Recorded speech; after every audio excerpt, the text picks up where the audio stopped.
houseplant friends, welcome back to my YouTube channel. Today we're going to talk about my 2019 houseplant wish list. Well, no, I guess my 2020 houseplant wish list. I will be showing you beautiful pictures right here. Let's just jump into it. So, it's a great thing that my skin decided to clear up before filming this video. I have these sorted into categories, so this time they're not necessarily in order of which one I want first. We're just gonna do Philodendron, Alocasia, Anthurium, Begonia, and Monstera, and just run through them. We got 20 plants on here. I'm pretty sure last time I did 25, but today we're only gonna do 20. Let's start with Philodendron, because I feel like it's important to recap the plants that I already had on this list, and almost all of them that I still don't have are Philodendron. So, the first plant on this list is the Philodendron Illis Amani. This plant is amazing because it literally looks perfect. It's got the craziest variegation I've ever seen. It has this beautiful mottled cream, dark green, brown freaking variegation on it, and on top of that the leaf shape looks like the face of a dragon. And I don't know how to explain that to you. If you see it, you see it. If you don't, you don't. I would name this plant Dragon if I got one, and hopefully one day I will be able to swing that. This is definitely my very top wish list plant. Out of anything, I want this plant so bad. I would rather, if I had to choose between only ever owning this and only ever owning Spiritus Sancti, it would be the Illis Amani. The next plant on my list is the Spiritus Sancti, which obviously is no surprise. It is every collector's dream plant. The reason I love this plant a lot is because it kind of looks like Scream. You know that painting of the guy? He's like, it's just these very big, long leaves, and they go on for miles. The leaves go on for truly miles, especially when they're left out in the wild to just do whatever the heck they want. This plant grows on a very thick stalk, not quite Thamatophyllum levels of thickness with 3 C's, only 2 C's, which still makes it a philodendron and not a Thamatophyllum. She's got these crazy veining, and it's basically my Adabapoense, but better.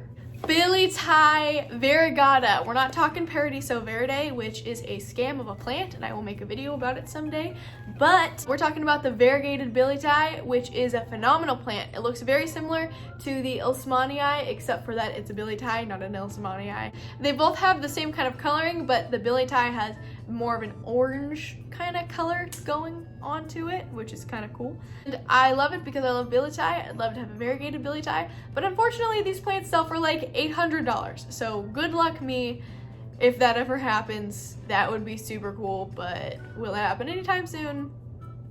Probably not. Here is a horrible example of a seller trying to take advantage of people who desperately want this plant. This is a damaged variegated Tie trying to be sold for $2,000. The next plant on our list is a plant that I would really love to get this coming year, which is the Philodendron Majestic. This is a cross between the Veracosum and the Soderoy. Amazing plant. Phenomenal. It's like a velvety silver red frickin' plant. It grows amazingly. It's delicate, so you gotta be very careful with it. I know a seller, and I'm just kind of waiting to get enough money to be able to afford it.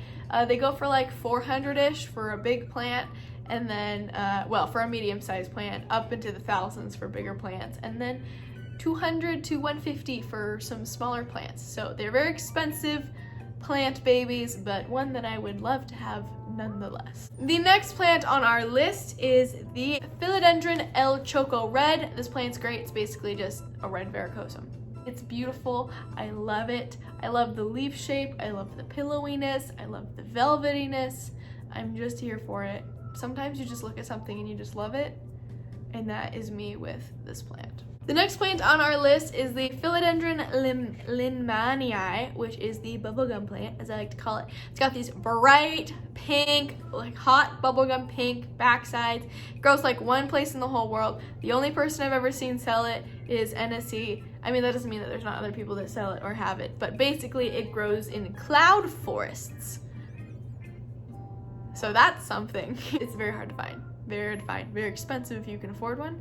And if you ever get the chance to buy one, you'd be absolutely dumb to not fork over whatever money that the person is asking for. So The third last philodendron on our list is the Philodendron Mottled Whipple Way. This plant is gorgeous. It's basically just like a white cream plant with green flecks.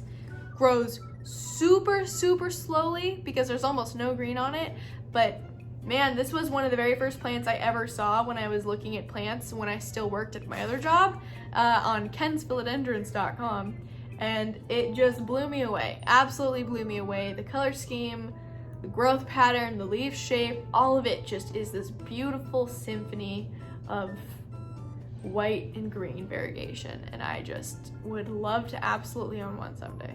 Second to last plant on our list is a plant I have already owned, which is the Philodendron Gigas. She died tragically. She was an import and she did not last. So I would love to give it another shot, especially since I am killing it with the Melanochrysum. Love to absolutely give Gigas a shot. In my opinion, Gigas is just a much cooler Melanochrysum because it's got a round leaf. I am a fan of the round leaves if I can find them. I'd prefer those over heart-shaped leaves.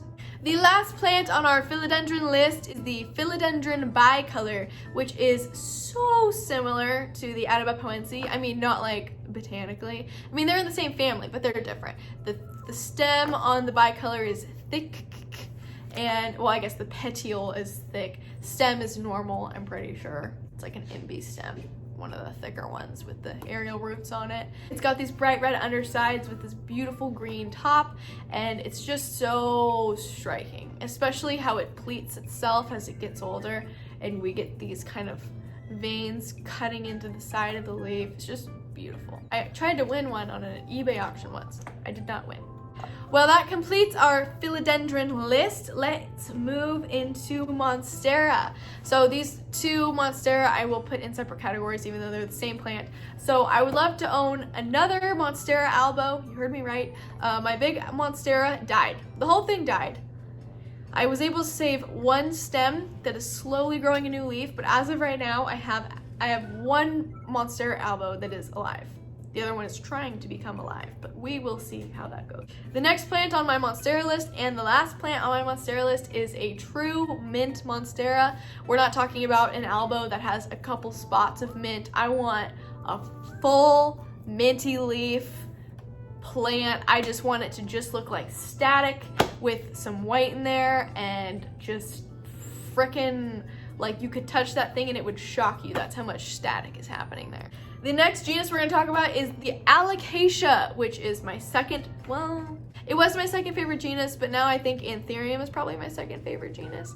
We've got 4 plants in here. All of them are absolutely insane plants. The first one is Alocasia Sabrina Vergata, which was on my first houseplant wish list, but didn't find one of those. Probably because I never ever will ever find one of those. But here it is nonetheless on my wish list. It is just the most beautiful minty green plant I've ever seen. It's my favorite color of green on this specific picture. Please, someone send me one. Please, you know where my P.O. box is. Next plant on this list is equally as insane. It is the Alocasia Aslandi, which literally looks like you took a black stencil, put pink paint on it, and pressed it into a wood block, and the leftover paint just settled into the veins of the black leaf, and that's the plant that you have. Got this bright, natural pink. What else could you want in a plant? Nothing. The answer is nothing else. You wouldn't want anything else. The next plant we're going to talk about is the Alocasia Nebula, which, as you could guess, is just dark black and gray alocasia. Grows up kind of like this at an angle and has very poignant leaves. Very, by the way, I'm remembering all these from memory. I've got a paper in front of me with all of the plant names on it, but these are all, I spend too much time on plants. I love this plant just because it's got such a beautiful gray tinge to it. And if you've ever seen it in real life, if you've ever been lucky enough, it looks exactly like the pictures. Unfortunately, this plant is very expensive. I've seen it run people $200 to $300 for a small plant, so. All right, the last plant on my list I have bulbs for that I'm trying to grow at the moment, but I do not have a full plant, which is the Alocasia Silver Dragon. This thing blows my mind. It has bright red veins on the underside of the leaf that look like blood. And that contrast on a white leaf back with the gray leaf top. I just love Alocasia. This one in particular is probably my favorite Alocasia. All right, let's move on to Anthurium. For Anthurium, the first one on my list is the red Christopherlinum. I want this plant so bad. If I don't get this plant in 2019, I might as well quit. I might as well just quit. No, I'm kidding, but also I'm not kidding. I need one of these plants. I'm going to have to camp out an NSE restock and be like, hey, Ina, do you have one? Can I have this? Please, can I buy this from you? Please, can I buy it from you before you restock? I need this plant so much, and you're the only person I know that sells it. So, okay, the next plant on this list is the Anthurium cuticuense. I'm not sure how to pronounce it, but it looks like that, and it is crazy. This thing is freaking ruffled AF. It's got these beautiful lines on it, and just its shape with the freaking weird sharp lobes is just crazy.